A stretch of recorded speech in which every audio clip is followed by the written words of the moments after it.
اعلان ہوا رافضیوں کا امام مارا گیا، جنازہ اٹھانے کے لیے کچھ مزدور چاہیے کیونکہ اس کے وارث موجود نہیں ہیں۔ کنے وقت نے کیسا یہ ستم ڈھایا ہے، قبر میں مادر حسنین کو تڑپایا ہے، زہر خرموں میں میرے مولا کو دلوایا ہے،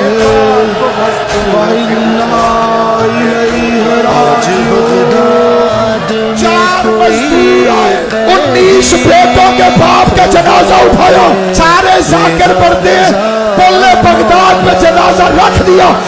مجھے قوم والی بیوی کی قسم، ان مزدوروں نے جنازہ رکھا نہیں، بغداد کے قیدی کا جنازہ ان بے غیرتوں نے پل میں پھینک دیا۔ جو مسلمان غریب سید کا